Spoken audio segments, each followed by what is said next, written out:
MP में कांग्रेस कार्यकर्ताओं की कम और नेताओं की ज्यादा होती थी, मगर अब पार्टी संगठन का नया अध्यक्ष संगठन की मजबूती के लिए मेहनत कर रहा है। राहुल गांधी ने भी भोपाल आकर नए पुराने घोड़ों की बात कर बड़ा संदेश दिया।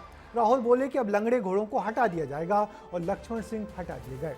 कल तक नेताओं के मायाजाल में फंसी और गुटों में बटी कांग्रेस कितना बदल पाएगी ये कहना मुश्किल है, मगर प्रदेश कांग्रेस के अध्यक्ष जीतू पटवारी ने जब कहा कि पार्टी के कुछ नेता पार्टी से बड़े हो गए, जिससे पार्टी लगातार चुनाव हारी है, अब बड़ा सवाल यही है कि पार्टी को चुनाव हराने वाले ये बड़े नेता कौन हैं। देखिए कांग्रेस की अंदरूनी राजनीति पर यह हमारी खास रिपोर्ट। जब नेता पार्टी से बड़े हो जाएं तो क्या होता है? जब 20 साल से प्रदेश में सरकार ना आए तो क्या होता है? वही होता है जो कांग्रेस में हो रहा है, हार, हार और सिर्फ हार। ये हम नहीं कह रहे हैं, ये कहना है मध्य प्रदेश के कांग्रेस अध्यक्ष जीतू पटवारी का, जिन्होंने 5 विधानसभा, 5 लोकसभा और निकाय चुनावों में मिली हार का फॉर्मूला डिकोड कर लिया है और इस हार को जीत में बदलने का एंटीडोट भी तैयार कर लिया है। लगातार 5 विधानसभा के चुनाव, लगातार 5 लोकसभा के चुनाव, स्थानीय पंचायत और नगर पालिका नगर निगम के चुनाव में भी लगातार हार। कांग्रेस पार्टी से नेता बड़े हो गए थे तो पार्टी हारने लगी। फिलहाल कांग्रेस अपने सृजन अभियान से गुजर रही है। 3 जून को नेता प्रतिपक्ष राहुल गांधी भोपाल आए और पार्टी नेताओं की व्याख्या की। नाम दिया गया लंगड़ा घोड़ा, बारात का घोड़ा और रेस का घोड़ा। एक हुआ बारात का, दूसरा हुआ रेस का, एक तीसरा भी होता है। कौन सा होता है? लंगड़ा घोड़ा। 3 वर्गों में कार्यकर्ताओं को बांटने के बाद लगा था कि डूबती कांग्रेस को घोड़े का सहारा मिल गया है, लेकिन उनके बयान के बाद जो हुआ वो पार्टी की फजीहत कराने के लिए काफी था। पहले लक्ष्मण सिंह ने अपने निष्कासन पत्र को कचरा बना दिया। उधर विधायक आरिफ मसूद और जिला अध्यक्ष दावेदार साजिद अली के कार्यकर्ताओं में लात घूंसे चलने लगे। वहीं भोपाल के नरेला विधानसभा में पूर्व जिला अध्यक्ष मोनू सक्सेना और नरेला विधानसभा से कांग्रेस प्रत्याशी रहे मनोज शुक्ला के समर्थकों ने एक दूसरे के खिलाफ ही नारेबाजी शुरू कर दी और इन सब को देखने के बाद बीजेपी एक कोने में बैठकर मंद मंद मुस्कुराती रही। जब कांग्रेस की बैठक शांति से हो जाती है तो इससे एहसास होता है कि कांग्रेस खत्म हो गई। कांग्रेस की बैठक में जब नेताओं के कपड़े फटते हैं, जूतम पैजार होती है, एक दूसरे को कुश्ती में पछाड़ते हैं, तो उनके अंदर लगता है कि अभी थोड़ी कांग्रेस जिंदा है। बाकी जीतू पटवारी जब भी बयान देते हैं तो सिर्फ और सिर्फ गुटबाजी ही उनके ध्यान में रहती है, तो वो हर तरफ सिर्फ गुटबाजी के कारण दूसरे नेताओं को और उनके साथियों को कैसे निशाना बना सकते हैं इस पर लगे रहते हैं। बाकी चुनाव वे भी हारे हैं और वे स्वयं भी आत्मचिंतन करें कि क्यों हारे, कैसे हारे और आगे कैसे नहीं हारेंगे। राहुल गांधी के बयान से मची खलबली कम थी कि जीतू पटवारी ने भी कुछ नेताओं को इशारों में बहुत कुछ समझा दिया। अब ये नेता कौन है, ये भी राहुल गांधी के बयान की तरह एक पहेली है। मुझे जीतू पटवारी के बयान से कोई आश्चर्य नहीं है, लेकिन हाँ ये जरूर लगता है कि जीतू पटवारी नौजवान प्रदेश अध्यक्ष हैं और जो इशारा हो रहा है, राहुल गांधी ने भी जो इशारा किया और उन्होंने जो इशारा किया संभवतः पार्टी के बुजुर्ग नेताओं के लिए है और बुजुर्ग नेताओं को अपनी भूमिका आप चुन लेना चाहिए। देखिए उम्र आती है, एक सब पर उसका असर होता है, लेकिन एक सीमा के बाद फिर वो पार्टी की सेवा ज्यादा नहीं कर सकता। गुजरात मॉडल के बाद कांग्रेस कमजोर संगठनात्मक जिलों में विदिशा मॉडल लागू करने वाली है। पीसीसी चीफ इतिहास रचने की बात कर रहे हैं। अब ये इतिहास अच्छा होगा या बुरा, ये सिर्फ कांग्रेस जानती है। ब्यूरो रिपोर्ट, विस्तार न्यूज। तो मध्य प्रदेश में कांग्रेस की बदलती राजनीति को समझाने के लिए जाने माने पत्रकार अभिलाष खांडेकर हमारे साथ स्टूडियो में बने हुए हैं।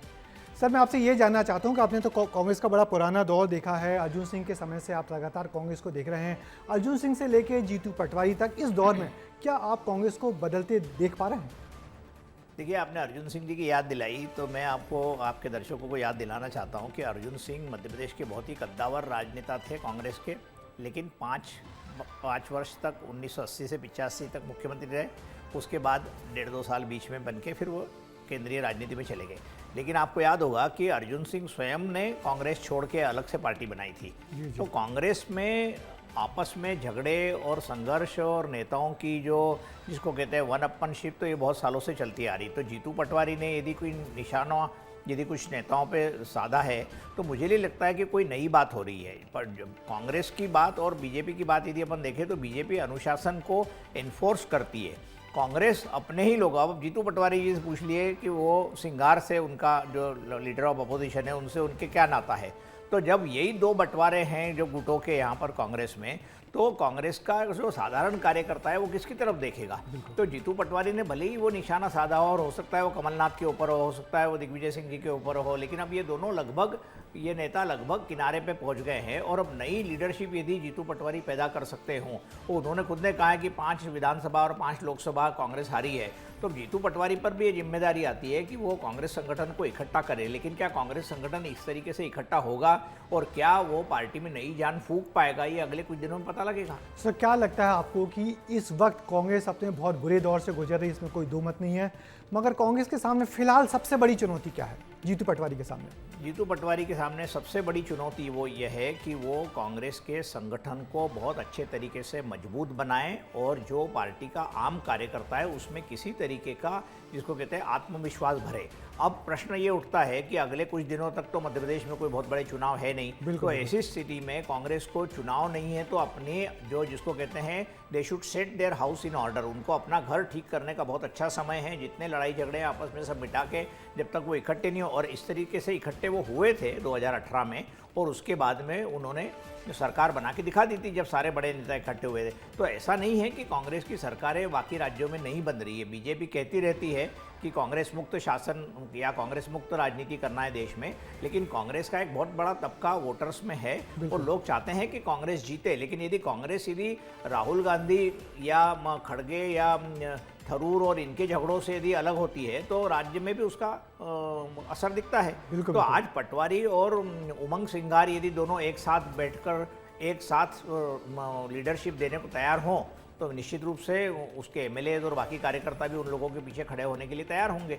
लेकिन पहले इनके जो बड़े नेता हैं उनमें तो झगड़े कम हो जाए। बिल्कुल, हाँ सर, एक झगड़े तो बिल्कुल होते रहते हैं, मगर सर ये बैठकों में होने वाले ये झगड़े और ढिसुम क्या पहले भी कभी होते थे और इससे क्या संगठन की भावना खत्म नहीं हो जाती इस तरह की लड़ाई झगड़ों से? इसके पहले भी आपने देखा होगा कि पीसीसी के अध्यक्ष के रूप में जिस समय श्यामाचंद शुक्ला थे, विद्याचंद शुक्ला थे, अजीत जोगी थे, नेताम थे, माधवराव सिंधिया थे, अर्जुन सिंह, दिग्विजय सिंह, जो बड़े बड़े नेता लोग थे, उस समय भी पीसीसी के ऑफिस के बाहर बम फटे हैं, आपस में झगड़े हुए हैं, बहुत सारी चीज़ें, कई सारे मतलब मारपीट जो आज आप देख रहे हैं परंपरा रही है, ऐसे लड़ाई परंपरा है, तो इसलिए उसमें कोई नई बात नहीं है। लेकिन कांग्रेस यदि अनुशासन यदि बीजेपी से सीख ले तो मुझे लगता है कि वो थोड़ा बहुत कुछ अपने भविष्य में सुधार कर सकती है। चलिए, सबसे बड़ा सबक कांग्रेस के लिए यही है कि बीजेपी से पार्टी में अनुशासन सीखे। और अब इस पूरी खबर पर हमारा पॉलिटिकल राउंड अप का कमेंट यही है कि एमपी में कांग्रेस का अच्छा वक्त नहीं चल रहा। लगातार विधानसभा चुनाव हारने के बाद पार्टी बहुत कमजोर हाल में है। ऐसे में कांग्रेस जिस तरीके से संगठन को मजबूत करने पर जोर दे रही है उससे कार्यकर्ताओं में एक माहौल तो बन रहा है, मगर पार्टी को खड़ा करने में जीतू पटवारी एंड कंपनी को कितना वक्त लगेगा ये कहना बड़ा मुश्किल है।